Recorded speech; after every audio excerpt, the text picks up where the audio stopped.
শুভ সকাল বন্ধুরা, তোমরা সবাই কেমন আছো? আর আমাদের বাড়িতে সকাল সকাল চলে এসেছেন ঠাকুরমশাই পুজো করতে, তার জন্য আমিও রেডি হয়ে নিয়েছি। ঠাকুরমশাই পুজো করে চলে যাওয়ার পর করে নিয়েছিলাম দুজনের জন্য চা। তো চাটা খেয়েই সোজা চলে যাব রান্নাঘরে। আর তাড়াতাড়ি রান্না করে নেব আজকে, কারণ আজকে পুজোও রয়েছে, তেমন কিছু রান্না করব না। আজকে ভাত বানাবো না, করব ডালিয়া। আর রান্না বান্না করে রেখে আমি একটু এক জায়গায় বেরোবো। এই তো তার জন্য ডালিয়া করব, তার জন্য পটল ভাজা করে নিয়েছি, আলু ভাজা করে নিয়েছি, আর প্রেসার কুকারে বসিয়ে দিয়েছি ডালিয়াটা। তারপরেই আমার গোপুসোনা স্কুল থেকে বাড়ি চলে আসলো, অ্যাজ ইউজুয়াল যা করে প্রতিদিন স্কুল থেকে আসার পর। এই যে ওর জন্য আমি একটা শরবত বা গ্লুকন্ডি করে রাখি, সেটাই ও খাচ্ছে।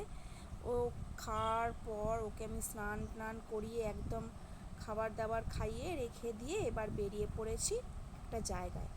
একটু দরকার ছিল, তো সেই জন্যই আমি হঠাৎ করে বেরিয়েছিলাম। তো বাইরে এত রোদের তাপ ছিল দেখো, আর প্ল্যাটফর্মে উঠেই ট্রেনটা চলে গেল, ট্রেনটা আমার মিস হয়ে গেল।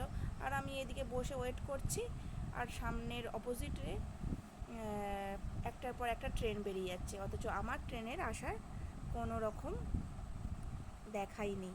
তারপর যথারীতি আমার ট্রেন চলে আসলো, আমি ট্রেনে উঠেও পড়েছি।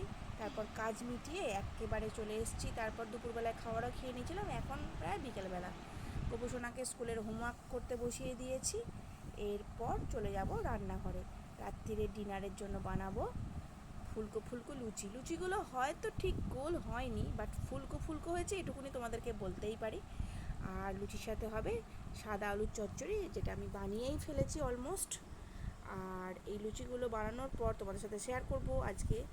দেখো, আজকে আমার সানভি ক্রিয়েশনের অনেক শাড়ি বাড়িতে ঢুকেছে, সেগুলোর এক ঝলক কিছুটা তোমাদের সাথে শেয়ার করছি। দেখো, এই যে আজকের ব্লগটা এখানেই শেষ করলাম। দেখা হচ্ছে নতুন একটা ব্লগে, ততক্ষণ সবাই ভালো থেকো, সুস্থ থেকো, টাটা।